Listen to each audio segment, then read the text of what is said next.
Guys, welcome back to a new episode of the Boundary Riders podcast, episode 164. And of course, we have a lot to talk about today. We're going to be taking a look at a three-club player has retired from the AFL due to just injury-ravaged career in the last 4 or 5 years. And a recap of the round that was Josh Fraser and his sudden rise in the coaching candidates for Carlton, the preview to the new round, and much, much more. So let's roll the intro and get straight into it. Welcome to the Boundary Riders podcast, your one-stop shop for all your AFL content needs. He looks at his options, and Jack Ginnivan says, "Boys, you brought me to the club to do just this!" But this guy has flog written all over him. From attack down, Reed sprints away from Petrarca, leaves him in his wake, takes a second bounce, takes a third. The sheer arrogance of Harley Reid. Finish the job, young man! So let's get into the footy news from the week that was. So guys, my brother is here with me today. Day early we're recording, so we're recording on a Monday. So if we miss anything, groundbreaking, like that's just pretty traditional for this podcast at this point. But big week of footy. Teams are really starting to separate themselves now, but I want to talk about your Port Adelaide first. Another loss, sitting in 15th on the ladder. Bottom four. Do they get out of it now? No. No. I've looked. The other teams around us, I think they're just a class above. We shouldn't finish any lower than 15th, but yeah, I think the other teams around us are just a class above, really. Did you see any of the game against Collingwood on the weekend? No, but I know how it goes. Is that Nick Dacos just stars again because the fact is that we don't have a plan for him. So, yeah, Nick had a very good game as well. Yeah, so yeah, it was kind of just self-explanatory. And yes, we had a few injuries which didn't help, but it shows that as a Port supporter who's knows the list, knowing that we don't have the depth there. Yeah, I think the Port Adelaide probably struggle for the rest of the season. Although, the fact they are in 15th spot, like Carlton, GWS, St Kilda, and Collingwood, along with North Melbourne, which is surprising to see all those teams above them. Even though those teams are, fighting for those spots in the last couple of wildcard positions, like it's interesting to look at them because you look at like North Melbourne are in front of all of them. Just because they've got 7 wins, but there's other clubs like you think that Collingwood, St Kilda, GWS, and even Carlton probably are better than them right now. I would say. Yeah. It's an interesting run into the season. But the first cab off the rank, first thing I want to take a look at is 3-club Swan in Taylor Adams has called time on his career after another injury blow.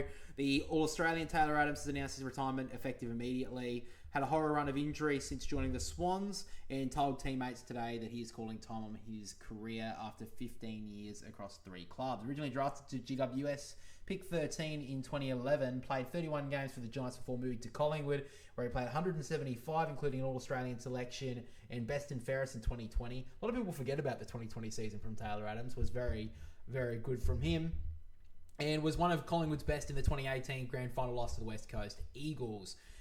Played 23 games during the 2023 season, but sadly missed out Collingwood's grand final win due to injury before moving to the Swans in that off-season. Played just 23 games for 3 years at Sydney and was ruined by injury with soft tissues this season. Partial tear in his Achilles in the preseason before a serious hamstring in April. Made his long-awaited return at VFL level earlier this month before suffering another hamstring.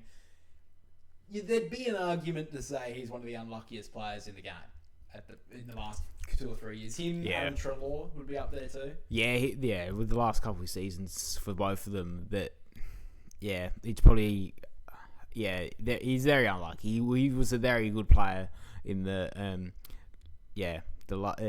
early in his career and at Collingwood. He just didn't get that chance at the Swans with the injuries that he suffered. So it's a hard one, but I think everyone could see it coming after the latest one for the Swans in the VFL. I'm actually a little bit surprised that he went on this year. When I first heard that he injured himself in pre-season, I was like, oh crap, he's actually still playing.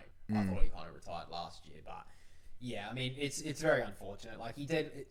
It's unfortunate you couldn't see any of his close to his best at the Swans, as a Sydney fan, because he definitely could have had it when he was picked up with that big off-season Sydney had in 2023. They picked up Grundy, Jordan, Taylor Adams. I think there was one more as well. But when they picked up all those players, and that's when they went that big run to the 2024 grand final. So it is sad that Sydney didn't see his best. Unfortunately, he ends his career, and I think, like you kind of said, it was kind of coming. It was kind of due. But great career from him, and unfortunately, he'll probably go down as one of the unluckier players. And I honestly think his ex-teammate Adam Treloar probably won't be too far away. No. Unfortunately, just doesn't look like he's been able to get to anywhere near his best. Unfortunately, that ACL 18 months ago kind of really, hampered his burst, which like his burst of speed, which is something that he's been known for most of his career. Now, a news story that came up over the week was regarding Adelaide and Fremantle great Tony Modra, who avoided serious brain injury after a life-threatening truck accident. Did you hear this story when it came out? Yeah. I was thinking this could have been like the worst case scenario because the Crows have been very unlucky with a lot of serious deaths over the years. And Tony Modra, luckily for him, he's been released from intensive care after undergoing surgery on his jaw, cheekbone, and eye socket. He suffered facial injuries when a fallen tree branch smashed through the windshield of the truck he was driving on Thursday, and he was near a sheep and cattle farm about 90 k's from the south of Adelaide. 57-year-old was airlifted to Flinders Medical Centre and underwent facial surgery on Friday before waking up on Saturday afternoon. The former Crows captain and good friend Mark Rashido said the beloved football figure, oh my God, required more surgery, but has had a positive weekend after being in critical condition. He remembered everything that happened, if you can believe that. So no concussion, no brain injury, which is a huge positive. So great news. He's got no brain issues and a little bit of tough emotionally to get through reliving what happened. Yesterday, he actually came out of intensive care, which is great. But he's got to go back and have more surgery today. It's a miracle not only that he's alive, but that he's at the point where he is right now. It's been a positive weekend. It's definitely fair to say. So, I mean, he is extremely lucky. Like, a tree branch to fall down on a truck, being in the country as well where that happened. But luckily, all things considered, he's okay. And hopefully he can, be back in good health in the next couple of probably months, I'd say. Yeah. But let's get to the round of footy that just went past us. First of all, we had Fremantle play against Geelong way back on Thursday night. I mean, I still think there's distrust there with Fremantle. But there shouldn't be. They're 13 wins from 14 games. Yeah. The thing is that everyone's saying is the fact is that they've never got a premiership. It's the fact is that there's the underwhelming pressure of getting the first is always going to be there until it does happen. They are in the box seat to be breaking that though. Yeah, and like a few people have been saying is that like a team like Geelong, they're always going to hold a few cards to themselves, keep them to themselves until the big game and finals if they eventually meet each other. So people are like, yes, they lost Geelong, but it's only 9 points on the road. I mean, it's a really good thing for Geelong to say when they've had grand final chokes on the repeat very often. So, yeah, so I look at it the other way. It's like but and the other thing is that Hayden Young again, slight injury. Don't know how serious it is. It's really interesting to see the different layers that Freo do possess, but as Sydney found out a couple of years ago, they can run the league all home and away, but it doesn't really matter if at the end of the day the result doesn't go your way. Fremantle are in a good position though at the moment with their injury list. You did mention Hayden Young with a slight injury last week, but they got so many of their best players back against Geelong. They got Caleb Sarong, Brennan Cox, and Matthew Johnson.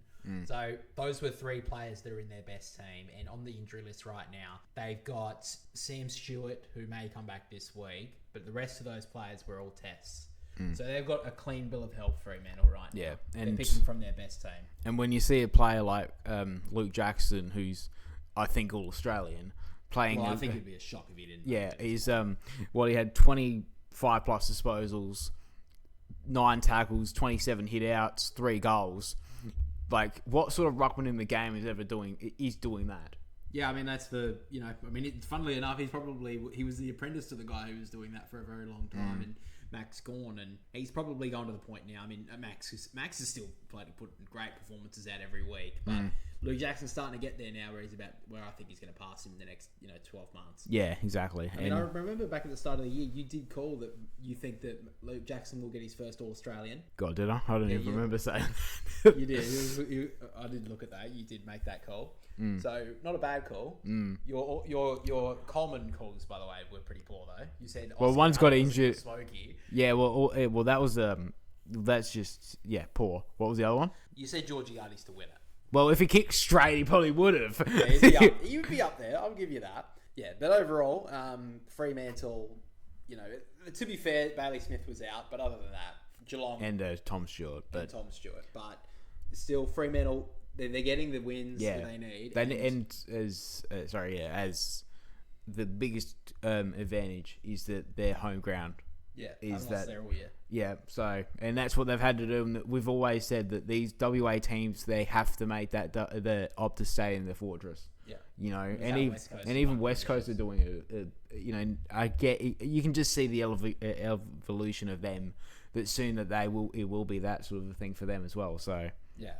Then we move to Hawthorn up against the Gold Coast Suns on Friday night. Hawthorn, good win. Will Day back is proving huge. And, as he improves going to finals, he adds so much to their midfield. But I think this is the story of the Gold Coast Suns because they are in all sorts right now. They are sitting in a terrible spot on the ladder. They're sitting in 9th. There are a lot of teams behind them who will be pushing very hard for that last spot in the 8. They've lost their last 4 games. And they've got Fremantle this week.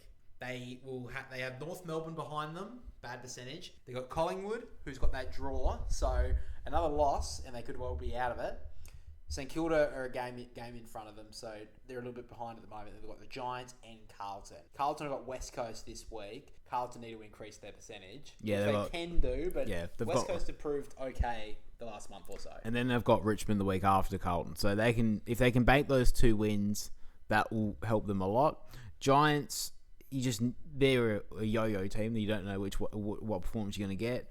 St Kilda, injuries may be the thing that kills them. Yeah, that was a bad week. And North Melbourne, I don't trust. They beat every shit team in the league, so that doesn't trust me at all. And Collingwood, they find a way. They draw you down to their level, and you've got to be able to kick. You've got to be able to get past them, past their defense, which is very strong. So yeah, when you look at the top 8 right now, I think it's almost pretty well set. The top 8, like the teams themselves. You got Freo, Sydney, Hawthorn, Geelong, the Crows, Melbourne, Dogs, and Lions. Yeah, it just depends. For me, it depends on how, if Melbourne can keep their form, but it's shown all year that they've been proving the doubters wrong every week. So yeah, I think that Melbourne. I think they probably... But the thing is, even if they are 2 wins in front of the Gold Coast Suns. Exactly. So the only team on paper that I think can get in front of them, Melbourne, is the Gold Coast. But they haven't played well at all. And they've lost all confidence, all form. And despite maybe Noah Anderson, I don't think anyone's playing better than what they were, last year. And it's just really unfortunate for the Suns. Well, it's not unfortunate. I mean, the thing is this bad. They've got a lie in it now. Yeah, the thing is the fact is that last season they had the one of the easiest fixtures in 2025. Now they had one of the hardest, and they've got one of the toughest runs home. They had to bank the wins early because they've always historically had a bad run after their trips to Darwin. Yeah. So, we did say this last week that you think they're in serious doubt of not making the top 10. A loss to Hawthorn. There's a lot of teams now fighting for that last spot. Carlton have really jumped into form, obviously winning 5 in a row. I think those concerns have lifted for mine. I don't. My opinion hasn't changed at all, and it just intensified from last week. Yeah. Hawthorn, though, they've got some battle against... They've got a hard battle against the teams we're going to talk about next for that top 4 spot, which is the Crows and Melbourne. A very unlikely matchup that, if we looked at this at the start of the season, we would have seen Crows win this by 10 goals. But Melbourne have proven over the season that they are not going to be an easy beat. And even though they haven't had the best record away from home, they gave it to the Crows for the whole contest, and the Crows just kicked the last 2 goals of the game to kick away. Yeah, it was just I watched the last half. Last half. Sorry. It was just the difference between a team that's been in those moments before. The difference of experience, I think. There was a few fumbles late. There was a few mistakes late from the Melbourne that, in maybe a year or so, 18 months, it might be different. But I think the experience showed, and having a player like Thilthorpe, who hadn't played well most of the game, he has a moment late that he needed to go back and nail it, and he did. So, yeah, I think just a few moments. I think a big thing as well was the job from James Peatling against Cozzy Pickett. Kept him to 15 touches, no goals, and in the second half, he only had 5 touches, Cozzy Pickett. So that was a massive game from James Peatling to tag. Hasn't done a lot this season, but when he has, he's done a pretty good job. I think he probably goes to Zach Butters this week in the showdown. Yeah, I'd be shocked if he doesn't. Yeah. And then Giants up against Carlton. We'll get to a little bit of the coaching a little bit later, but the Blues, they've got 5 in a row now, and they've got a pretty good run. They've got, like you said, they've got West Coast this week, then the Tigers, and then the fixture's kind of opening up for them. They got Hawthorn after that, and then last is against Collingwood. So if they'll get to I would assume they'd get the 7 wins in a row. Then they've got 2 big games, one against Collingwood and the other one against Hawthorn. Collingwood's probably the big one because I can't see both of them making a wild card spot. So that's probably the game. No, and you don't expect them to beat Hawthorn, but the game against Collingwood is that they don't perform very well against Collingwood. I don't think they've won in the last 5, maybe even longer than that.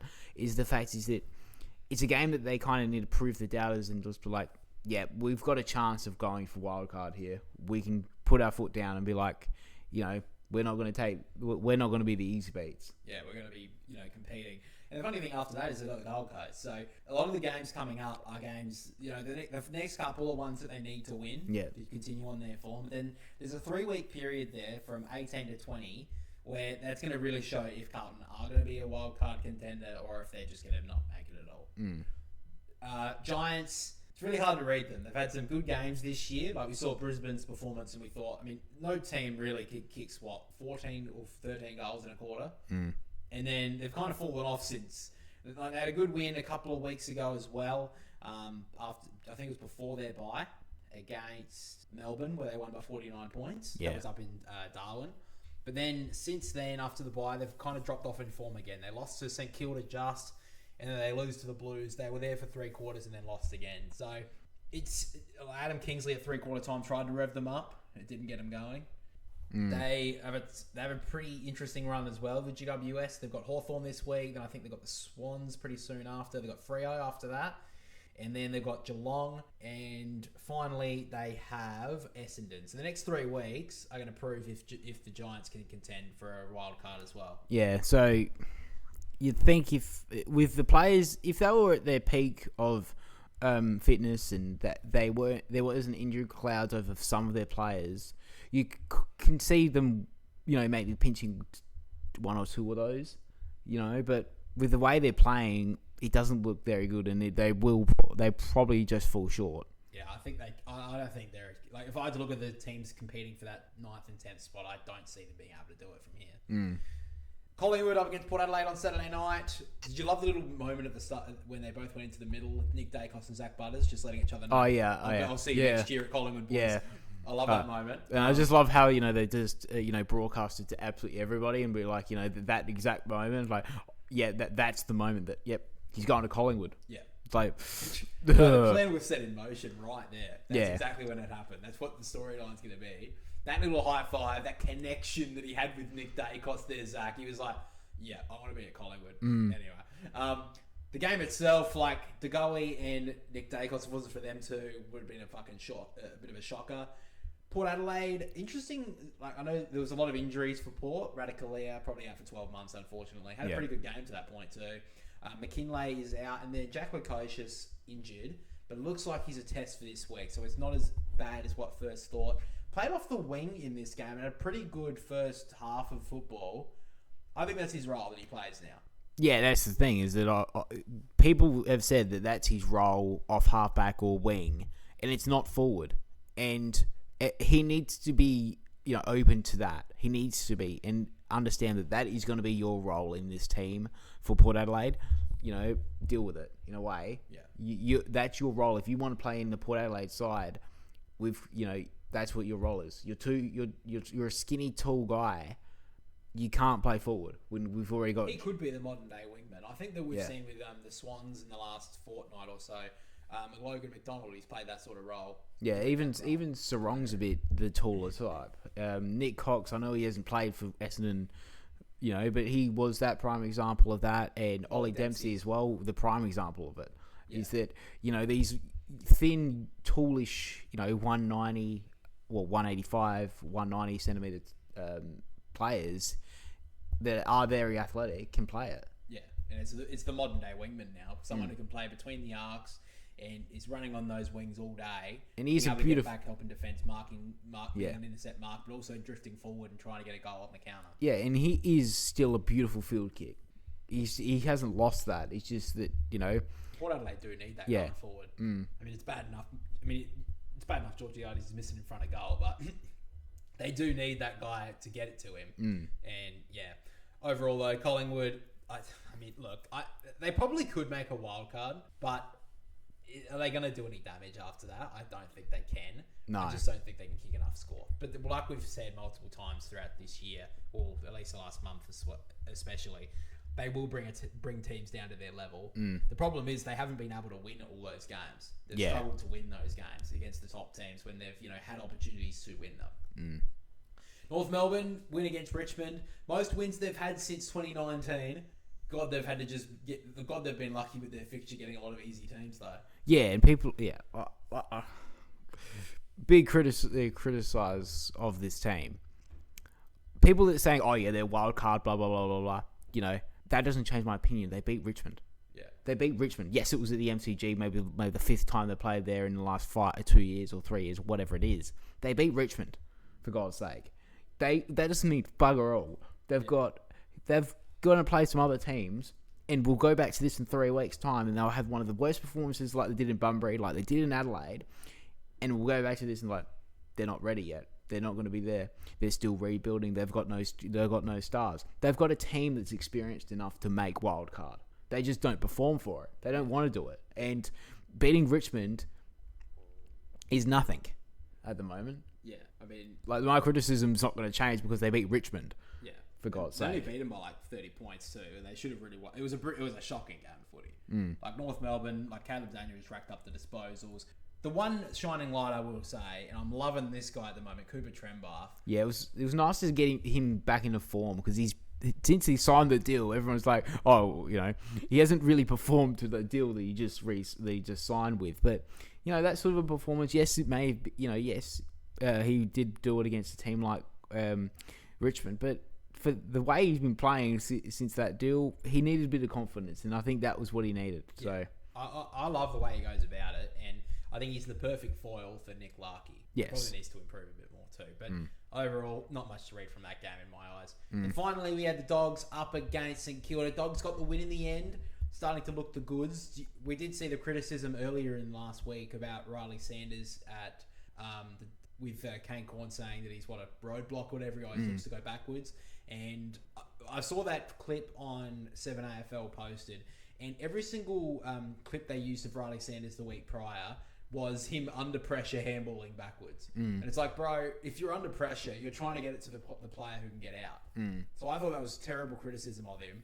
And all of the touches that he had over the weekend, I don't think he wasn't massive. He didn't have a huge game, but every single time he had the ball, he used it well. Yeah. Anyway, on the Dogs though, I think they're one of the hardest teams to read right now. Are they a contender or are they a pretender? Because I don't know. I mean, they're just sitting outside the top 6. They're sitting in 7th spot currently, sitting above the Brisbane Lions, but they've got that game in hand. They've also got the bye this week. Sitting on 92% is dreadful. Of course, getting smashed a couple of weeks in a row when they had Tim English out. The Swans beat it by 60 odd, and that's kind of they're gonna have to get that's basically an extra win they need. Where do you read the Dogs? they're making up the numbers, to be honest. They're making up the numbers of wild card.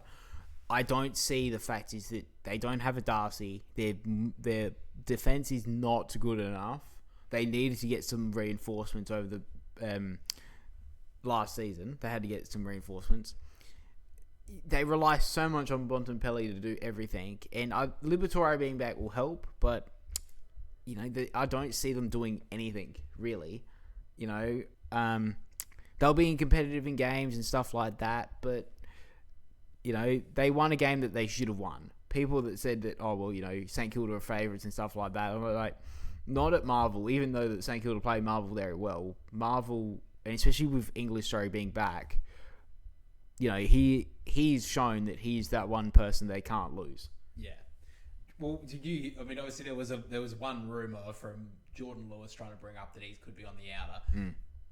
And then it almost, like when I first heard it, I think I even messaged you when it happened. I was like, it sounds like he's making this up. Yeah. Anyway, and then Bontempelli, like you said, was brilliant, and he does lift this team every week. But it seems like at the moment he's a bit of a one-man band. Aaron Norton, after a career best year last season, is not in the best form in my eyes. Only had 6 touches on the weekend, 8 touches on the weekend, kicks 2 goals. Needs to lift without Darcy. And for me, a big shining light for them up forward is Will Lewis, who kicked a couple of goals, had 12 touches. Cody Waitman as well hasn't really shown much when he has been in the team so far. He was managed this week because of what he's been dealing, coming back from his injury. But back on Norton is that when Darcy's not there, he plays as good as bloody Ben King is at the moment. In a way, the role is that he gets less than 10 touches, and if he doesn't put it on the scoreboard, he's not doing a lot. Yeah. And people are criticising Ben King at the moment, even though he's up there in the Coleman. It's like, but Norton's actually not doing anything. And with Sam Darcy not there, the vocal point is Norton, and it doesn't seem like it's going to be any. Well, you would think that. He's played last year when Norton wasn't there, and he had a very good season. At the moment, what's he on currently for goals? I'm just having a look now. He's kicked 34 goals, which actually kind of surprised me, to be honest. I didn't know he's had that many. So he's currently on the table itself. Quickly just look through that. He's currently 8th in the Coleman. To be honest, I'm actually very surprised. But, good on him. He's definitely up there with a couple of players. Jack Gunston, if he can get back, I think he could definitely still make a run for the Coleman. But I still think that he can go missing in games. And, they lose to the Crows a week ago by 57 points at home. And he doesn't really have a big impact. Only kicks 2 goals, 11 touches. Could have been better. This week was unsighted at times. Did kick 2 goals in the end. But, yeah, I think that if the Dogs don't find a second foil to help out Norton kick goals, if Bontempelli's not kicking 2 or 3 every week, I think they're going to struggle. Yeah. Because that's been their one wood for so long, the Dogs, is their attacking prowess. And we know they can't defend a score very well. So, on the other side of it, though, St Kilda, a lot of injuries from that game. And Nasai Wangadeen Miller, he is leaps and bounds better than anyone else on that list. Yeah, and they needed to needed to sign him last year, and they need to somehow re-sign him again. Yeah, and Port Adelaide will be thinking, "Fuck, we need to sign him now." Yes, next year. He'll be a restricted free agent, I think, next year. He won't be unrestricted. Is he going to be restricted by then? Or would he just be on another contract? I think he would be an unrestricted free agent by then. Yeah, I think so. No matter what it is, Port Adelaide will be pushing very hard. So will the Crows, of course. I would say that Port Adelaide probably be in front of the Crows, just on the fact that he is linked to a lot of Port Adelaide players. Yeah. The thing is the reality is that we'll lose Butters, but Port Adelaide come out very strongly and said we have the money to keep him, to re-sign him on a big deal, Butters. So we do have the money there for Naz. So I think it's a very interesting 24 months for the Power, by the way. They're going to lose. Probably Ollie Wines isn't too far away from retiring. Zach Butters probably, I think, goes. Yeah. So there's probably going to be a huge changeover. Mitch Georgiades still isn't exactly 100% committed yet.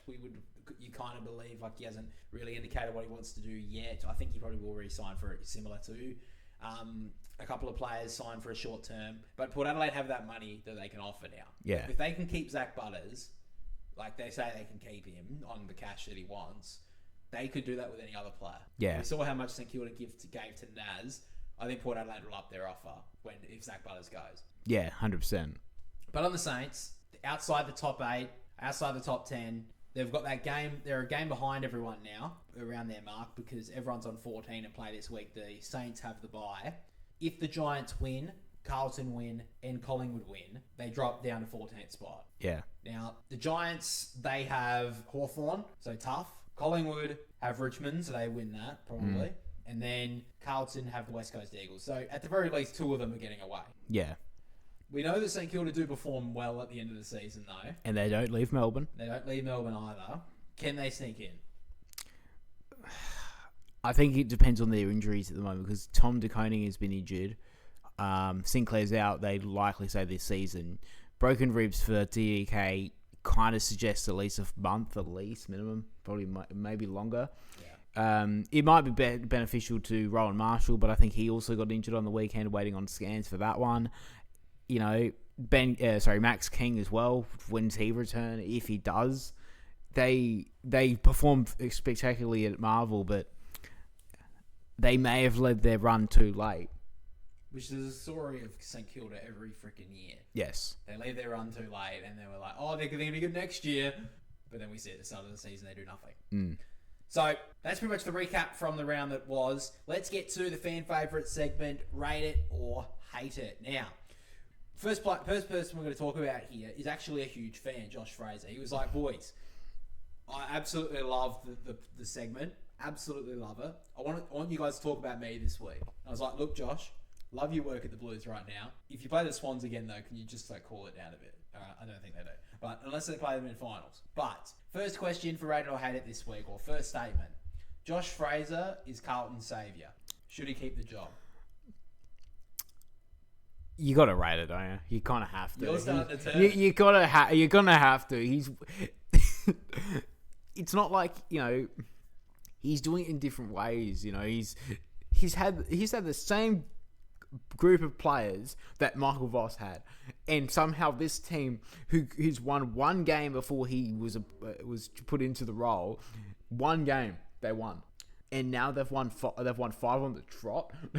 Come on, you don't need one changing of coaching staff to be able to change this. Like, I know he doesn't want it, and I think it's up to him. If he wants it, I think you give it to him and give him a chance. You know, okay. But I think. Because you've been, for years gone by, you have been heavily against picking the interim coach. Yeah, I know, and maybe it's a bit of hypocrisy, but the man has done 5 weeks. You know, he's been in the role 6 weeks. They've won 5 games and 0 losses through a bye. You know, after the bye, if they lost against the Giants, I'd be like, yeah, well, this is proven right. You know, then maybe the end results, the sugar hit, it's over. But they're actually competing against some good sides here. They beat Geelong, yes, I know they beat them every year. They beat, you know, but they still have to do it again. They beat the Dogs, yes, I know they were a bit injury prone at the time, but they still beat them at Marvel, which is a big game. And they beat the Giants over in an away trip against a team that is around them. You know, they're coming off the last couple of weeks. They've had a few good games. You know, yes, they lost to St Kilda the week before the Giants, but they smashed the Bulldogs, and then they smashed Melbourne. They smashed the Lions. Sorry, the Lions. Yeah. So Lions in Melbourne. Yeah. So what's come out today is Chris Davies did come out and say about Josh's job that he said, no, we won't try and talk him into it. We want people who want the job. To take Josh on face value right now that he doesn't think he is the guy. But what I can say is he is doing a very good job. So that was today. Chris Davies said this. So at this moment in time, it looks like the Blues will be still looking. However, have we heard one coach even being linked to the Blues? No. I don't think we have. No. So I think there is a chance. I know this is like, you know, reading tea leaves. But I think that Carlton are seriously considering him. Yeah, I think they are, because, like you said, it's been, 6 weeks since they've got rid of him. Yeah, and Michael Voss, you know, he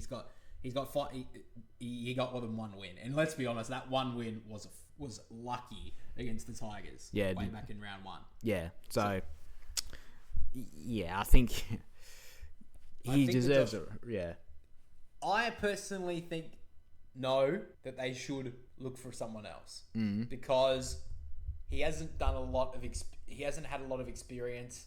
He still thinks he needs to work on his work as an assistant before he goes for a head coaching job. Yeah.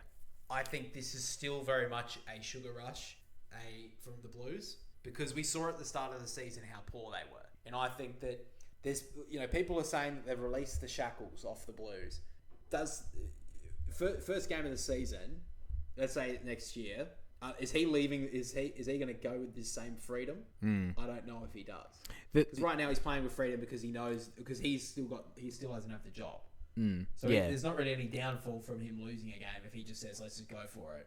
Yeah, I think it shows that Hawthorn game in 3 weeks is a big test. It's a big watch on that. I will say this. Yes, I rate the call of maybe bringing him in, but also the same thing. If he doesn't feel like he's ready for it, and yes, it's Carlton, and yes, they haven't done much in the last 20 years, but it is still a big team. The fans, supporters of Carlton are so intense. They expect finals every year, and they want it. They want finals every year. They wanted Is an inexperienced coach who hasn't done it at the top job the right man for it? Didn't prove it with Brendan Bolton. It didn't prove it with David Teague. To give it to him, there's There was also a honeymoon period with Michael Voss. He took him to close to finals, then he got him to a prelim, and they dropped off again. Yeah. So, how many more coaches do they need to roll through before they finally get, back to where they want to be as more of a successful big club? I don't know. But I personally think that Carlton, from what they're saying here, are doing the right thing when they say that take him at his word that he doesn't think he's ready. And I think that, like you said, if he thinks he's not ready, there's no way you push him into this role. No. Because it is one of the biggest clubs in the country, one of the most scrutinising supporter bases in the country as well. Moving to the second question for Rate It or Hate It. Should Jai Simpkin be sanctioned for his scrutiny of the MRO? No, he should be praised for it. Now, the AFL, of course, basically threatened him that he get a $20,000 fine if he leaves the post up. He came out last week when his teammate Paul Curtis got suspended for 3 weeks by the MRO. He went to challenge that. They said, no, we're still giving you 3 weeks. Oh, what about Billy Frampton the week prior? Don't worry about that. What about we're getting 3, bro? What about the Tom Stewart one that he brought up? Yeah. Was it? Yeah. That was fine.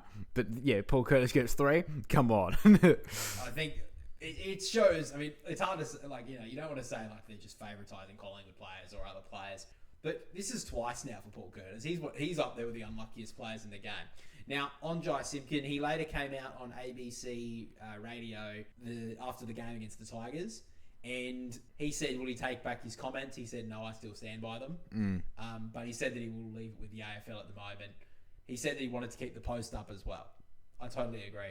The AFL, I honestly think, are overstepping here by telling that he can't make these sort of posts online. I understand that, at your job specifically, you can't come out against a company or your company because they have things in their contract that you can't publicly speak out against your company or whatever, or you can, there's an opportunity that you could be sacked.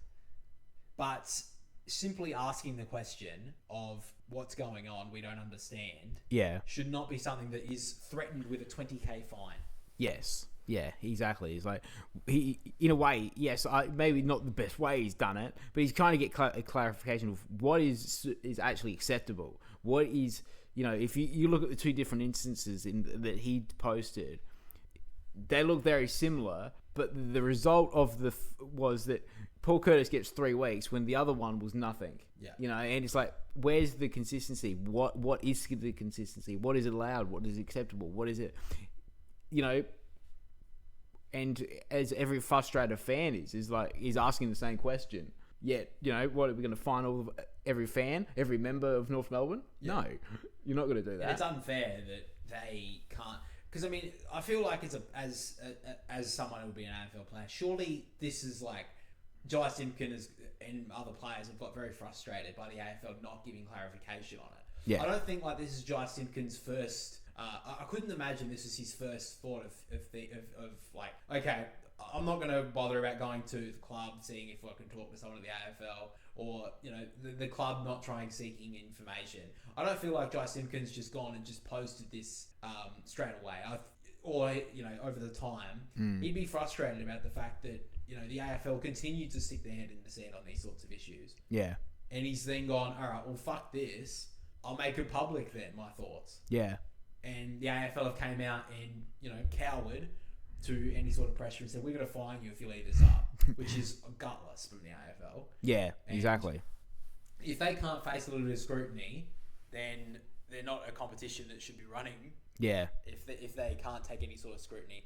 And I think this first came out on Channel 9 with Cal Toomey and his reporting. And I'm usually a pretty big fan of Cal Toomey.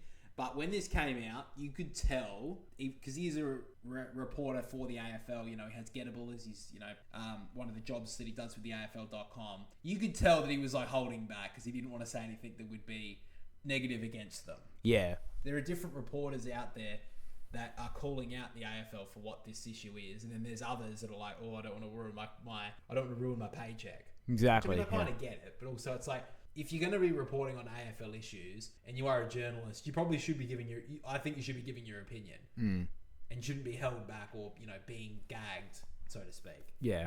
Final question for Rated or Hate It this week. Fox Footy should be paying a fine for Nasai Wangadeen-Miller if he is fined for giving someone the bird on Sunday.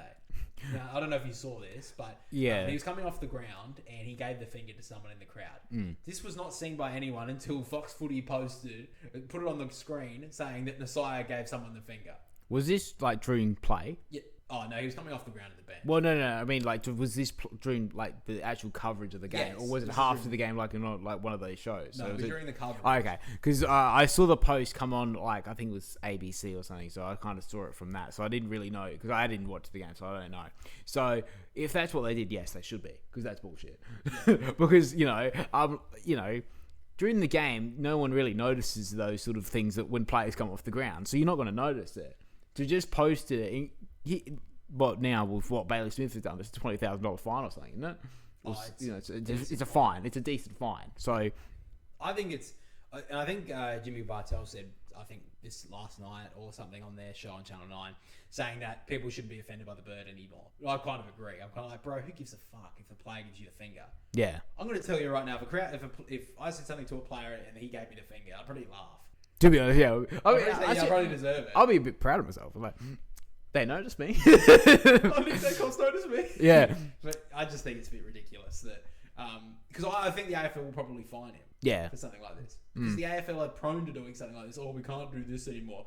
It's like the crowd, if a crowd member calls you a fuckwit, I think the player has every right to say, no, I think you're a fuckwit, mate. Maybe you lay off the beers, you fucking fat cunt. Or anything. Or Nasai turns around and says, oh, you're a fuckwit, Naz. He goes, yeah, fuck, I'm on 2 mil, cunt. I think Naz has every right to give someone the fucking finger. Yeah. I think Fox Footy should be paying the fine. Because they did that with Dimmer Hardwick as well. Remember he got caught on TV. I think it was Fox Footy. He gave the finger to the umpires when a free kick was paid. And I think he has every right. And I think Fox Footy said, I think it was AFL 360, the program, that called him out for it. Yeah. They paid the fine, which I totally agree with. Yeah. I think Fox Footy should be paying this fine if Naz is fined. All right. That's it for Rated or Hate It this week. Hopefully Josh Fraser continues his, great work at the Blues and continues loving the segment. Doing a great job. Let's move on to the preview to the new round, of course. Last round of buys, thank fuck for that. We're turning into the end of the season now. Let's get to the preview to round 16. We've got St Kilda, Melbourne, Geelong, and the Western Bulldogs all having the bye this week. We have 7 games coming up. And of course, as we do every single week, we're going to be covering the 4 big games of the weekend. And we start with the Thursday night contest between the Brisbane Lions and the Sydney Swans. Both these teams coming off the bye, and both teams will be wanting a win to get their second half of their season well and truly underway. Now, Brisbane have returned to a bit of form in the last couple of weeks before their bye with 2 wins in a row, while the Swans have won their last 3, but haven't been in the best of form and definitely have got lucky with their last 2 weeks worth of wins. Now, the Lions could see the return of Ryan Lester this week, while Annabelle could also make his long-awaited return from injury as well, but more than likely he will come back through the VFL. While on the Swans, they are expecting a host of players to come back. This includes Lewis Melican, Tom McCartan, Dane Rampy, and of course, Errol Goulden. Now, I'd expect the latter that to probably play on reduced minutes, as of course the teams have extra rotations this year.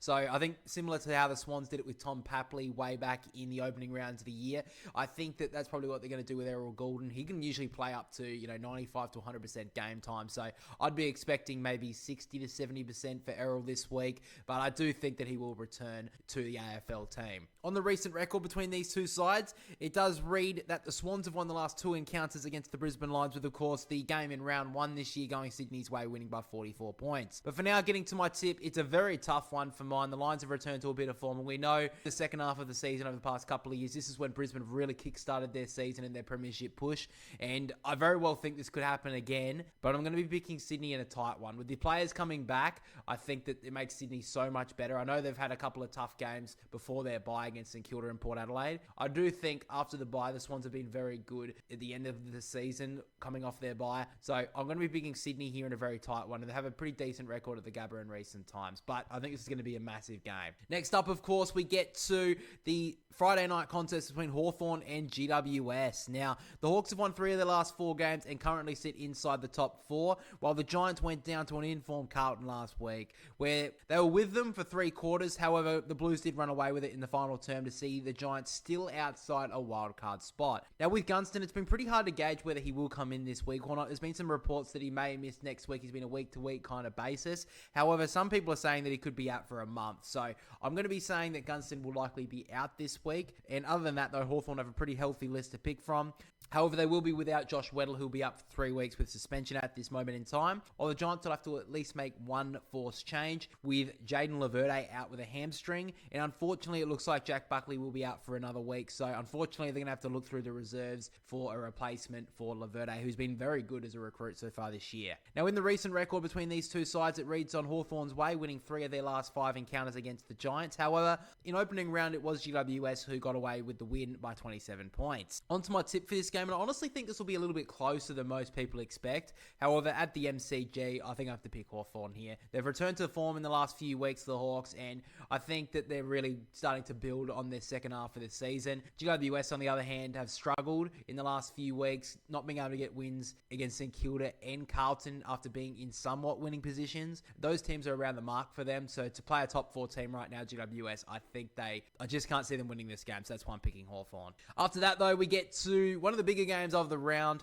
Of course, it is the Showdown, the 60th edition of the Showdown, Port Adelaide against the Crows. Now, the Power are coming into the Showdown with 3 losses out of their last 4 games, but I honestly think the tale of their season reads a lot more than just wins and losses. They may be in 15th position, Port Adelaide, but I think their record is a lot better than what other people are seeing. They have been in very close games for a lot of this year. I think it's been widely reported. They've lost 5 games this year by under 3 points. So I think Port Adelaide are in better form than people are realising, but they're coming up against an in-form Adelaide lineup. The Crows have really returned to form after their bye, and last week held on for a very big win against Melbourne in their fight to try and make a top 4 spot. Unfortunately for the Power, they're going to have to make some big changes this week from last week's lineup, with injuries to Lukosius, Radicalea, and McKinlay. Now, the Crows go into this game with a pretty clean bill of health, with Jordan Butts seeing that he could make a return this week, while Isaac Cumming could also make the lineup as well. Now, in the recent record between these two sides, the Showdown record currently reads all in Adelaide's favour. Crows winning 4 of their last 5 encounters against them, and the overall record in Showdowns going the Crows' way as well, with the Adelaide having it 31 compared to Port Adelaide's 28. So Port Adelaide need to get a couple of wins on the board in Showdowns, or this record to start really leaning in Adelaide's favour. But for now, let's get to my tip. And if it wasn't for all the injuries that Port Adelaide got in last week's matchup against the Pies, I would have been tempted to pick a bit of a smoky and pick the Power here in an upset. However, with those said injuries and with the recent form of Adelaide, I simply have to go the Crows here. I think they're going to add another tally, make it 32 wins in Showdowns, the Crows, and unfortunately for Port, I think they're destined for a bottom 4 finish this year. And now to our final game we're going to be taking a deep dive into, which is Fremantle up against the Gold Coast Suns. Now, Fremantle right now are the premiership favourites. They honestly don't look like losing anytime soon, while the Suns have been in such bad form, a real form slump for them right now, and are honestly at risk of missing a wildcard spot if this form continues. A terrible result considering they won a final last year, and many people had them in their calculations as a grand final contender contender this season. Now, I do expect that the Dockers will largely go in unchanged this week, as they got the majority of their best players back in last week's matchup against Geelong, while the Suns will be sweating on the fitness of Dan Rioli, who sustained a jaw injury in last week's matchup after that bump from Josh Weddle. They also could see the return of Ethan Reid and Will Powell, as long as they get through training pretty well this week. Now, recently, these two teams have played in some pretty blockbuster matchups. Last time, of course, these twos met in the elimination final last year, where the Suns got their first ever win in a final by 1 point. And these two teams, in the last 4 encounters they've had against each other, the margin has not exceeded over 20 points. Even though the Dockers would go in as heavy favourites here, you can't count out the Gold Coast just yet. But for now, I have to get to my tip, and I understand there may be a few people saying that the Dockers are due for a loss at some point very soon, but it's definitely not going to be this week. Fremantle are my premiership favourite right now, and with how the Gold Coast are playing, I think Fremantle will get this one done comfortably. But guys, of course, before we get to our tip for this one, we have to get to the final big matchup of next weekend, which is the Friday afternoon game, Australia up against Paraguay. Disappointing last week from the Socceroos against the US, especially in that first half, but played a lot better in that second half, and I think it's a pretty safe bet that Nestoria and Kunda will start, maybe Metcalf as well. Velpardo showed some really big signs. So against Paraguay, all we need to do is get a draw to finish in second spot. I'm picking us for a win 2-1. I think I went a little bit overboard last week with a 3-0 win. I'll go 2-1 Australia, and I think that we will get a goal from Volpardo. He'll definitely have a role in it, either a goal assist or a goal from him. That's my big call this week. But for now, guys, of course, let's get to our full tips for round 16. My tips are the Swans to beat the Lions, Hawthorn to beat GWS, Carlton to beat the West Coast Eagles, Collingwood to beat Richmond, the Crows to beat Port Adelaide, North Melbourne to beat Essendon, and Fremantle to beat the Gold Coast Suns. And my brother's full tips for round 16 are Brisbane to beat Sydney, Hawthorn to beat GWS, Carlton to beat the West Coast Eagles, Collingwood to beat Richmond, the Crows to beat Port Adelaide, North Melbourne to beat Essendon, and then the Dockers to beat the Gold Coast. Up next, guys, of course, we get to our recap of AFL Fantasy for round 15, and my word, what a week from me. 2,051, which ranked 3,583 over the week, and my overall rank has jumped all the way up to 6,600. Now, there's a lot of great positives from this week, so let's get straight into it. Bailey Dale with the 101 was very good. Wayne Miller with the 94. Jaden Short with the 92. Nick Dacos, 148. Zach Butters, 100. Micah Spontampelli, 127. Sam Walsh, 109. Tanner Bruin with a 97. Luke Jackson with a 166. Harry Sheasel as captain with a 116, moving to 232. Jason Francis with the 124. And Jordan DeGoe with the 116. The one player I am missing out on, though, is Hugo Hall-Kahan. What a mid-season pickup he has been, AFL fantasy-wise. The 104.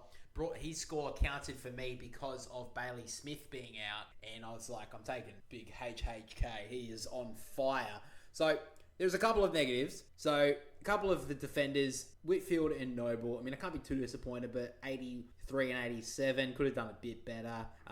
Fitzgerald in second game thought he would have done a bit better than 48, but that's okay. Lockie McAndrew with the 74 was a bit disappointing. Cozzy Pickett was probably the worst of the bunch with the 53, and then Brent Daniels with the 76 in his first game in my team. But when I get scores taken away that are 74 from McAndrew and 76 from Brent Daniels, that's how good a week I had that I'm getting them scores taken away. So overall, very, very good week from me. And yeah, I mean, that's pretty much it. I mean, there's not much else to say. It was just amazing. Probably one of the best weeks of the season. How about you? Well, it was looking all right. I got, what did I get? So 1993, which ranked just under 10, inside the 10,000, top 10,000. Current rank is 13,600. So, you know, it was okay week. 1,300, 600 exactly? What? Was the rank 1,300, 600 exactly for this week? No. 13,615. Oh, okay. I was going to say you're exactly 7K behind me, but anyway. Yeah, so looking at my team, I won't go through many of the other ones that weren't, that you already said. So, you know, I had Noah Anderson, so Nando's fucking absolutely dominating at the moment. Half of the first week of my team, this is 2 weeks in a row, he's absolutely dominated, which I absolutely love. And yeah, that was basically that was the only other player that you didn't have that you talked about. Let's go to my negatives. So, you know, I had Jack Bowie. He got an 85. I'll take it, to be honest. Jack Steele, 64. Like, The fact that he's stuck in your team for this long is kind of on you, though. I kind of I should have got rid of him, but I was kind of like with other injuries that I've had, I kind of needed to keep him. And Shea Bolton, like, and even Petrarca, I was like 83 should be doing better than that. But the one player I haven't mentioned is the one player that played literally the first, first 20 seconds to 5 minutes, I guess, was Jack Sinclair, which absolutely screwed me. I think a lot of people got screwed by Jack Sinclair. Yeah, if you didn't have Jack Sinclair, you were so lucky this week. Yeah. You know, and that's what probably hampered my score because, as I said, I got 1993. Yeah, you probably would have. He would have got at least 60, so he would have beaten you.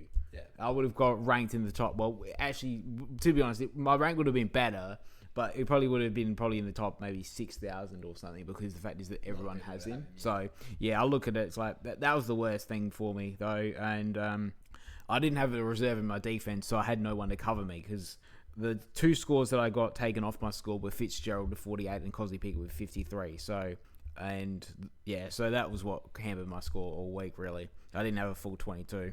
Yeah, that's unfortunate, but overall it doesn't matter because I got better. Moving to our trades for this week. So I've got rid of a couple of I've gone with one downgrade, one that's kind of just swapping the reserves, and then one going upwards, going to a big premium player. So Mitch Edwards is out. He's done very well as the ruckman. He's gone for Goad, the North Melbourne ruckman. Harry Oliver is out from the Giants, and in comes Anand, who is the mid-season draftee from the Tigers. Tanner Bruin, good score in the end, but he is gone, and Noah Anderson is my pickup. Looked at the next few games for the Gold Coast, and they have a very favourable run. They've got tough games for the Gold Coast, but no real tag watch. Maybe from the Crows in 3 weeks' time, but Freo won't tag. Pies don't tend to tag. Even though Butters did have a bit of attention last week, I feel like Noah Anderson should be okay there, and then the Dogs in 4 weeks' time. So it was either between him and Isaac Heaney. At the moment, I'm going to go with Noah Anderson. That may change, but the Swans also have a pretty decent run of midfielders, and Isaac Heaney's pretty tough to tag. So at the moment, I'm pretty happy with that at this moment in time. I've got 189k left in the kitty, and overall, my team is pretty well set at this point. So we'll get to my plans and how my team is going in a moment, but let's get to your trades. So I got rid of Archie Roberts this week because of the injury to him. I got Artemis. I got rid of Tanner Brewer, and I got Nick Dacos, and I got rid of Jack Steele, and I got brought in Zach Merritt, which leaves me with 103k at the moment. Looking at my team after that, which means I will have to carry a Hugo Gahan in my team in defense for a couple weeks, half to the buys. But other than that, my team's pretty much set. So what happened with Jack Sinclair? He's still in your team on the reserves. Yeah, so next week I'll have to get rid of him, and I'll be able to upgrade him to a player. Because with the 103 extra K that I have, I'll get rid of him, and I'll probably maybe get rid of a Max Heath or an Oscar Steen, who I still have on my bench, who doesn't seem to be playing at the moment, and just bank up that extra cash for a reserve, and cash up on Sinclair, because Sinclair lost 90k on the weekend. Yeah. With the result. So yeah, it's a season-ending injury, so it's not going to make a difference. But yeah, you can't really hold him now. You gotta get rid of that for the cash. Yeah.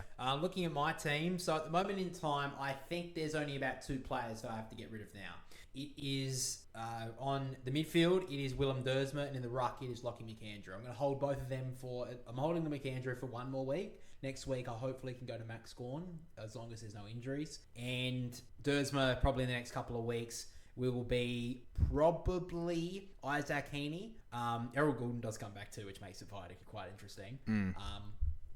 I don't think he'll be someone I can pick up, though. I don't think Errol Goulden. Maybe towards the end of the year, if he can get some good game time in, maybe he could be a late pickup. And Naz also is a potential option. He has been in great form the last few weeks. A defensive midfielder. I don't know if I will put him in, but he is definitely an option as well. But other than that, my team's pretty well set. I've got some rookies coming in now that are gaining price. Hulkahan, of course, is the biggest one. Fitzgerald's going to go up in price. Hopefully he continues to play for Melbourne. Yeah. We'll have to wait and see after his bye. Cook, probably out for another few weeks, but hopefully he returns as well. And Herbert from the West Coast Eagles looks like he'll play some games, and Anand as well looks like he'll play some games for Richmond. So I've got some reserves there. Hopefully I can push the rest of this season well. Defence I'm very happy with. Yeah, I don't think I'd change. Maybe Jaden Short probably be the one most vulnerable there. In the midfield, it's probably Sam Walsh is most vulnerable, and in the forward line, Brent Daniels and Christian Petrarca are the most vulnerable in my lineup right now. So you think that Brett Daniels, that everyone seemed to get last week, was a big mistake? I don't think it was a big mistake, but he is the most vulnerable right now because of the 76 that he scored. Yeah. And I think that there's like Isaac Rankin that, played a pretty good game. Yeah, exactly. Yeah. I was so annoyed at how good he was playing on the weekend. I'm like, oh, why did you miss 2.5 weeks, mate? Fuck your stupid calf. Yeah. But also, in the end, he only scored 91, but that was in 76% game time. And we saw the week against Hawthorn before he went out. He only played 48%. He had 71 at that point in the game. Exactly, so if against Melbourne, he had, I think, a very poor didn't do much in the last quarter. So I think that he was on track for a plus 100 score. Yeah. So in the end, he only scored I think 15 more than Brett Daniels, which isn't too much. But I think that that's probably the most vulnerable. If Isaac Rankin continues on his form, I can't see... Brent Daniels' highest score for the year is 106, which was 4 weeks ago. Rankin, on the other hand, has been in ripping form. And if Rankin's highest score for the year, I think, was 150 plus. So if you're looking at the ceiling for both of these guys... it was 162 against the Tigers. Yeah. So if you're looking at the ceiling between both of them, Rankin's probably the better option. But Yeah. other than that... I'm pretty happy with that, and I think I'm in for a very good rest of the season. But let's move to your team now, and what are your plans going forward? So, yeah, with playing a player like Hawker Khan in my team, it just means that I'm going to have to get rid of some really, like the high-priced rookies that may still be able to get some more cash. But I've still got Sam Cumming on 500k at the moment, so he's obviously going to go up a bit more, and he played very well last week in the first half. He was on like 56 at half time. So I'm liking that, but I'll probably will have to get rid of him soon. And I will probably be getting these mid-season draft picks that I was playing at the moment. Him, Banfield, Max Heath I've still got. Oscar Steen I've still got. But my team's still pretty good. Like, after the buys, the lowest ranked forward I'll have midfielder, in my team will be Finn Callahan in my team. So in my starting team, so that's a pretty good midfield. My ruckman I love with Jackson and Grundy. I'll still have plans to get rid of Shea Bolton. He's the one that's on the cusp because his form is just inconsistent. And same with Petrarca, but I will need to get rid of Bolton first. And That's just the defensive full Kahan. Yeah, and Jack Bowie really is the only other option that I'm pretty much certain that I want to get rid of. Yeah. But besides from that, I like my team, but yeah, it's just that some of the big players just haven't performed in the weeks that I needed them to. Yeah, I think that's probably fair enough. Now, on the captaincies this week, I've put Nick Dacos's Vice up against the Tigers. I think that's a pretty safe bet. Yep. And at the moment, I've got Harry Sheezel against the Bombers. I was thinking maybe Zach Butters against the Crows. He loves a showdown. It may well be his last one. Noah Anderson against Fremantle is a little bit tempting, but I think I'm going to avoid that. Yeah. That's pretty much it, though. I've actually went the same as you. VC, Dacos, and Sheezel captain. But also Zach Merritt, I've got with playing him against North Melbourne with the new role he's got. I wouldn't mind. I'm thinking that one as well, but I think that I don't like going a captain with as I've always said, is that going captain straight away on the player I've just bought in. Yeah. I want to go with Sheezel. I think he's a better option against Essendon. They won't tag and they don't care, and I'm pretty sure that's a safer bet. But I wouldn't be too surprised if Merritt pulls out a 120 on the weekend as well. Yeah. So before we move on from AFL Fantasy, we have to mention the leagues for the channel. Head-to-head, first of all, I got the win over the weekend. Jumping into 6th spot, and I'm in front of every single team that has 8 wins currently because of my 4 score. So my scores that I've been getting every week. So I've got the overall ladder in the head-to-head league. I'm in 3rd currently, which is good. I'm only 40 points, basically. Well, 47 points away from Oliver Stinks, who's in 2nd. He currently leads the whole competition in the head-to-head season ladder. You've jumped into 9th spot with your win, so you're on the cusp of making finals. I lost on the weekend. Oh, you did lose on the weekend, but you went up. How did that happen? Because I'd only lost by so much. Oh, okay. Probably, but yeah, I would have won if Sinclair played. I will say that I would have won every league that I'm playing in if bloody Sinclair played. But because I only lost by 40 points on the weekend, like 50 or 60. Right now, by the way, on the season league and the head-to-head league, I'm actually the most informed team with 3 wins in a row. Everyone else has lost 1 in the last 3. So just to quickly mention that. There's also a draw happened this week as well with Sean and who was the other draw? 13th spot, the Baz and I'm not gonna be able to say it, but the Baz and whatever your name is got a draw over the weekend. Pretty tough. It's very hard to get a draw in this. So very well done to them. Looking at the game as well, let's have a quick look. So it says here you won. You beat Sean. Oh wait, no, I did win, did I? Yeah, you beat Sean. Oh, okay. Well, God, I needed to. Yeah, a couple of weeks ago, Sean got that draw, by the way. I needed to win that week. Yeah. Yeah, so that's why you did jump up. You're just outside the top 8 currently. So I'm 2 wins away from 5th spot, which is no Jaw Brayshaw.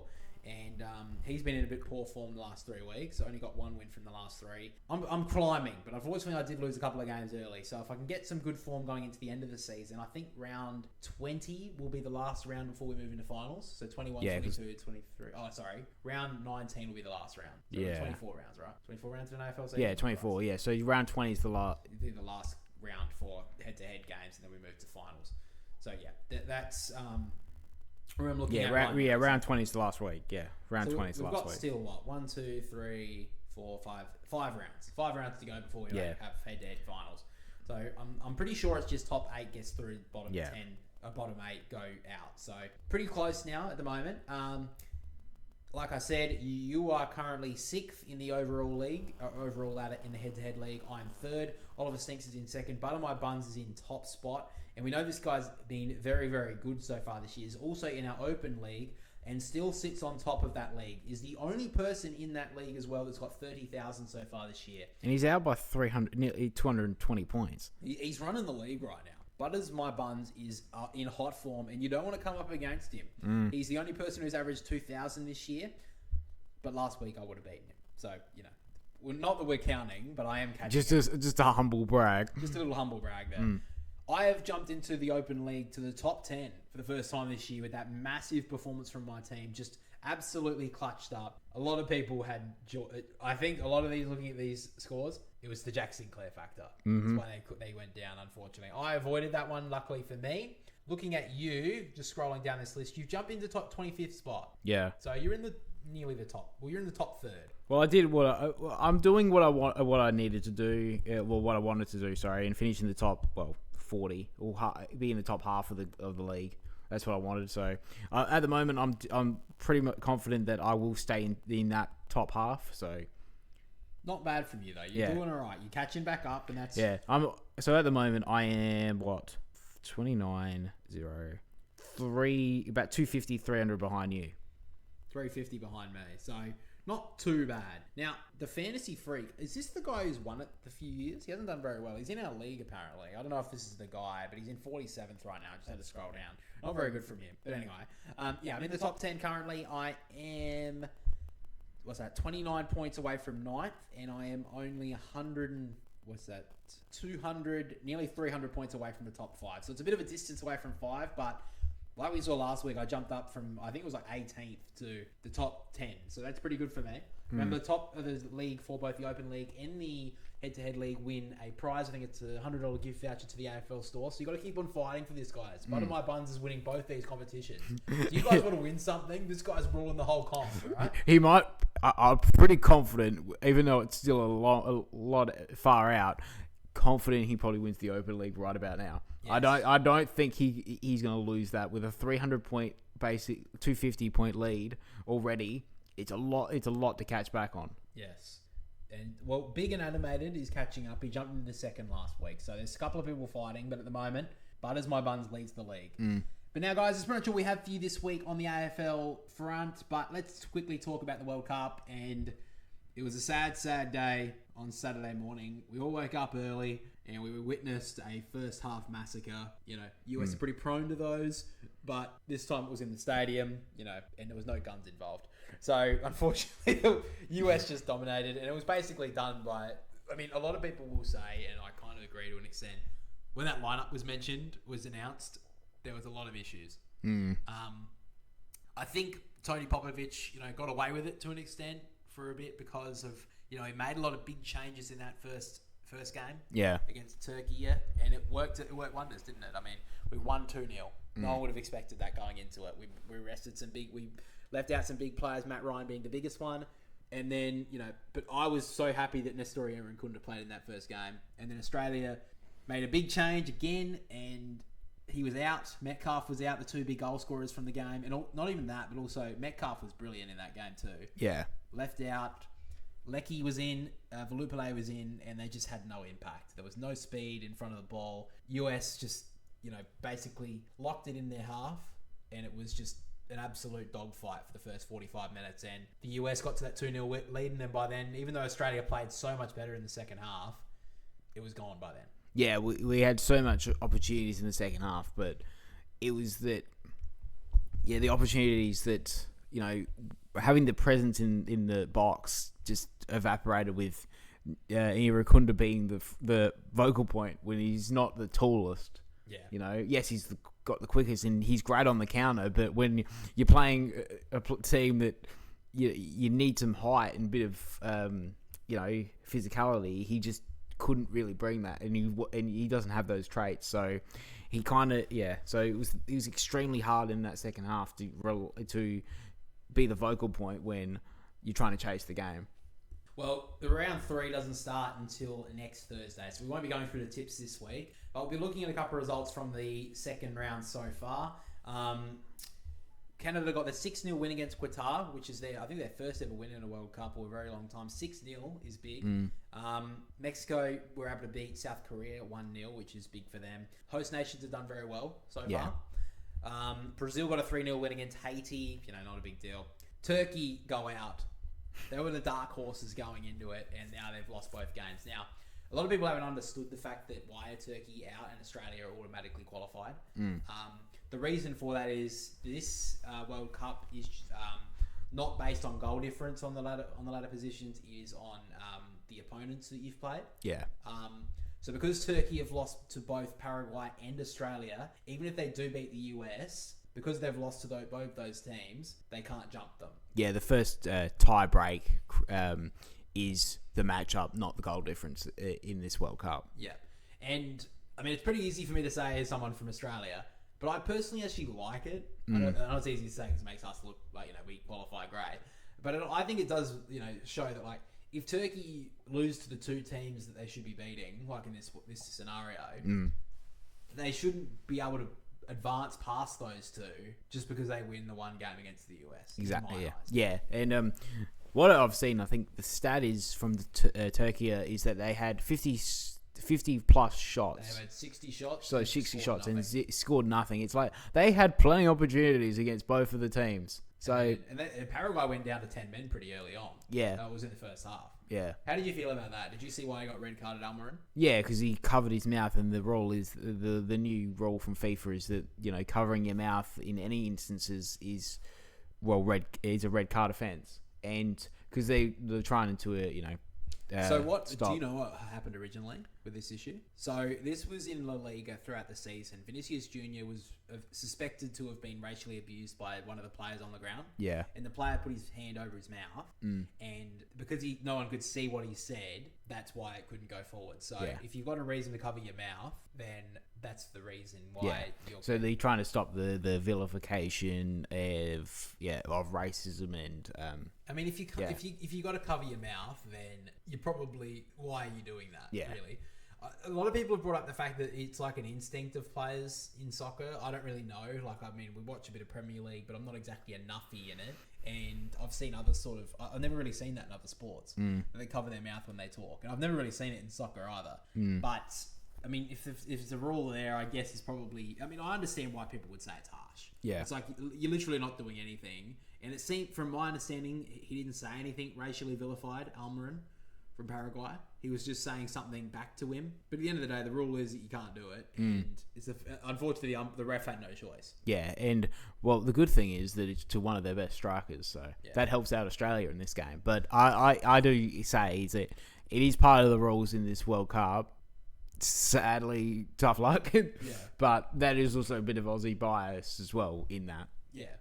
on the other side of things, I think the refs probably had a pretty good day against Australia.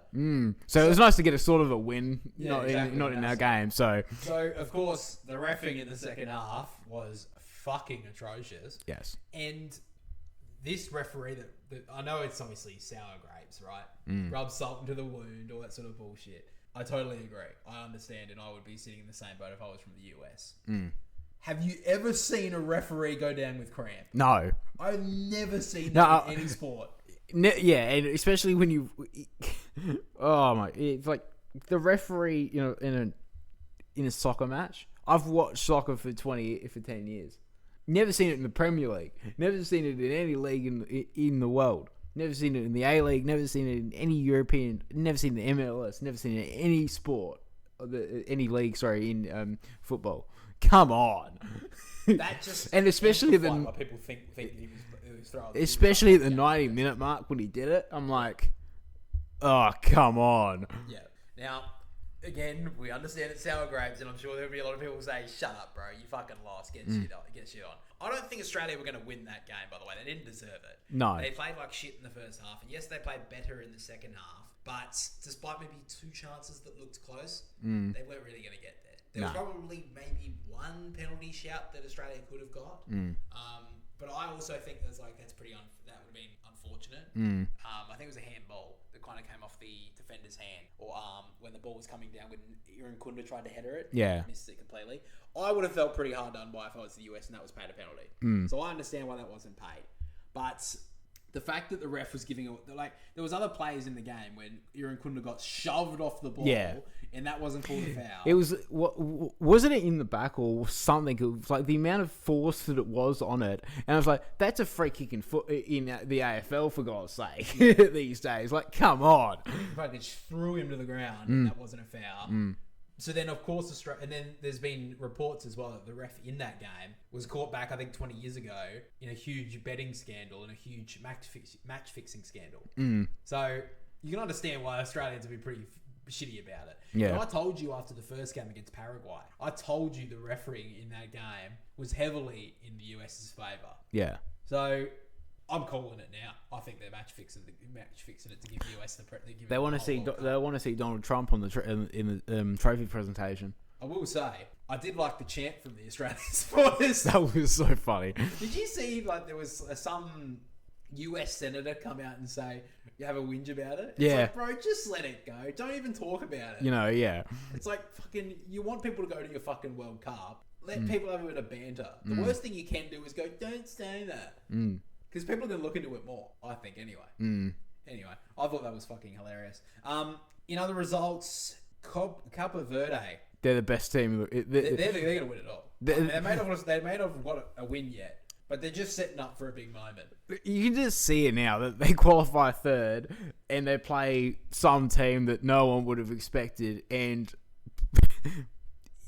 every person in the world is going for this team because their run. They haven't won any games, but it's just amazing to see this team, this country that no one's really heard of, never heard of them before this World Cup. No, they are one of the smallest countries in the world for the World Cup. So them and Curacao, who got a 0-0 draw against Ecuador, we called them as a dark horse in the predictions. 0-0 draw, they kept them scoreless. Both the goalkeepers of Curacao and Cape Verde just jumped up hugely in numbers on followers on Instagram. Oh, 100%. These guys are some of the most famous people. Who cares about Lamine Yamal, Lionel Messi, Cristiano Ronaldo? Washed. It's the goalkeepers of Curacao and Cape Verde.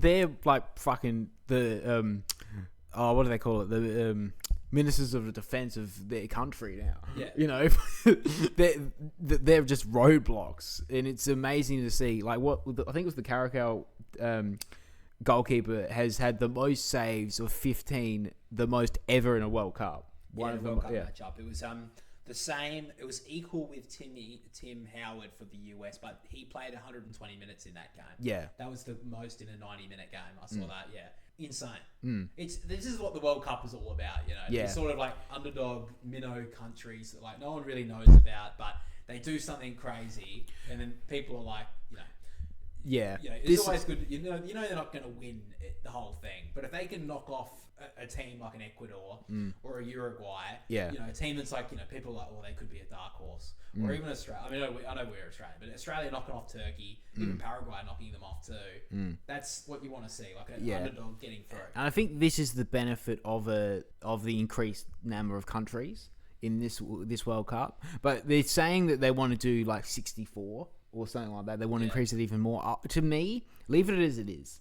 Because then you will get others. If you increase it from now, you'll get more countries. Yes, it might be great for their Pacific, their countries, for their spectators and fans, but you will get horrible results, and you'll get more results of 7-0. Yeah, we've already seen a couple. We've seen a couple of those results. Like Germany beat Curacao 7-1 already. Yeah. Sweden beat Tunisia 5-1.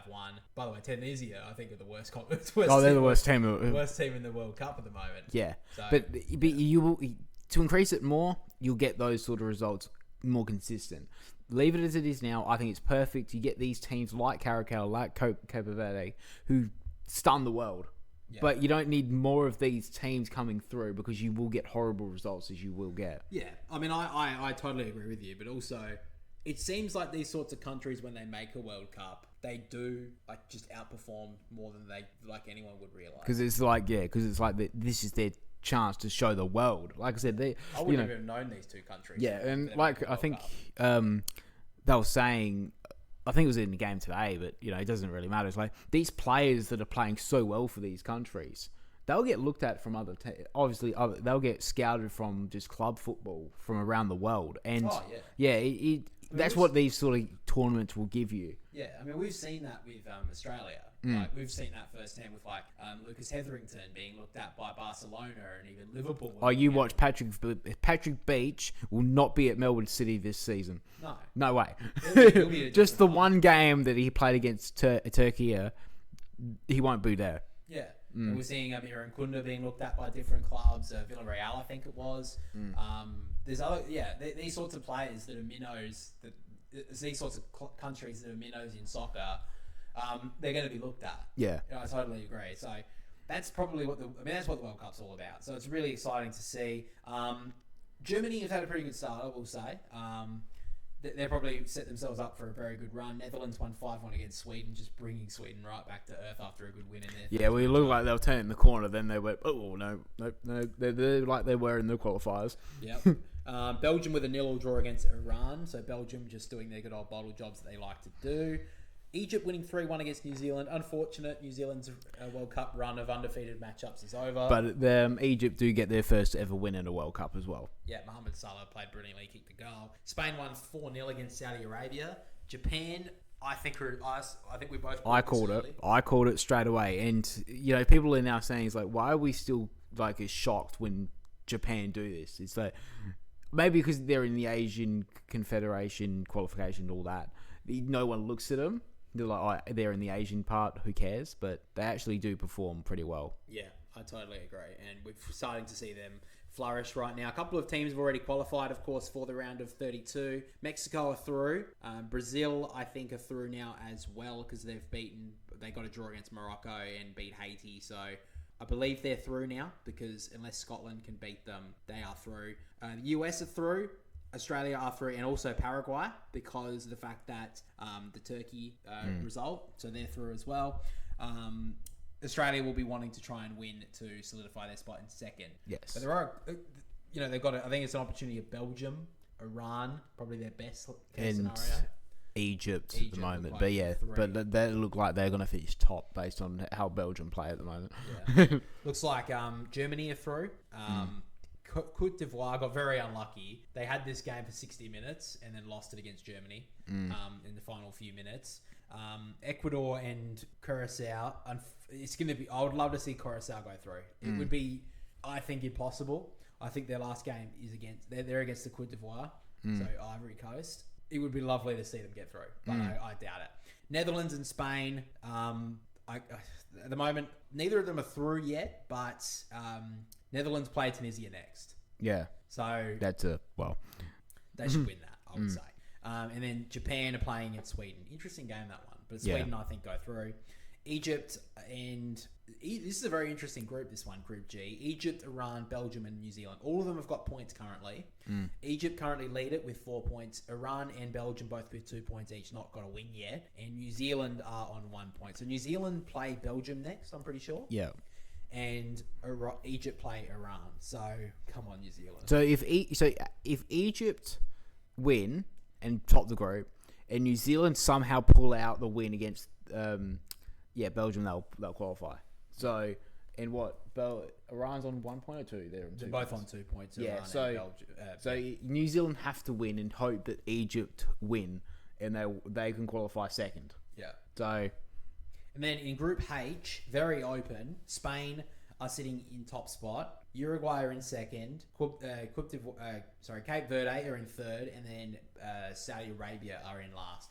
Now, Cape Verde have had their 2 performances. They've got the draw from Spain and Uruguay. They have the easiest opponent this week against Saudi Arabia.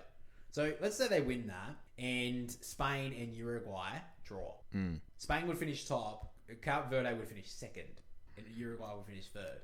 They're the team that everyone in the world's going for. I'm going for them, definitely. So that's pretty much all of those. That's pretty much it for now. But this is what the World Cup's all about. I think we're seeing some big matchups. So there won't be any tips for this week, guys. But yeah, it's great to see the World Cup. It brings everything together, and yeah, it's been exciting to see. And hopefully Australia this week can. Well, Friday afternoon. Yeah. We should be. I know people are saying, "Oh, you shouldn't have the day off." We should fucking have at least the next 2 hours off. Yeah. So 12 o'clock Eastern. Yeah. Yeah. 30 for us. Australia v Paraguay. Hopeful. Bottom line: Torre, Irankunda, Volpato play in that third spot. Yeah. And then I think one of them play centrally as well. Interested to see if Australia go with the back 5 again, especially after last game. Didn't really work. No, I didn't. Couldn't get his runs. Yeah, I think it was just too defensive, and we need to win. I think honestly we go 3-4-3. We play those 3 at the front that we mentioned. Play Metcalf on the right, or Italiano. Play Boss on the left. Yeah. You play a couple in the middle. You got O'Neill and O'Connor have played really well. And then you got the back 3. Yeah, Gary looks like the guy who probably comes. Yeah, in. I think Burgess will be on the bench. Do you think Matt Ryan gets called up for this last game? Because I don't think Beach did too much wrong. No, I just think there's a couple moments that he couldn't really control. I'd be surprised if they do swap it. I really would. I think that it's very odd that you change the goalkeepers during this sort of a tournament, and I doubt they will. Yeah. So I think something happens in the next game with Beach. I think it'll be interesting if Irvine starts, but I wouldn't be surprised if he does. I wouldn't be too surprised if he doesn't. But I think you have to play Irankunda, Volpato, and Torre. Yeah, I think it has to be the starting top 3. Yeah, I think we can run Paraguay on the counter very easier with those 3 up front. Yeah. All right, guys, that's pretty much all we have for this episode of the Boundary Riders podcast. Thank you for listening. Thank you for watching. If you did enjoy it, of course, make sure to leave a like and subscribe over on YouTube. And over on Spotify, make sure to leave us 5 stars and make sure to follow us to be notified on the podcast every single week. But again, guys, thank you for listening. Thank you for watching. Catch us all next week. See you later, guys.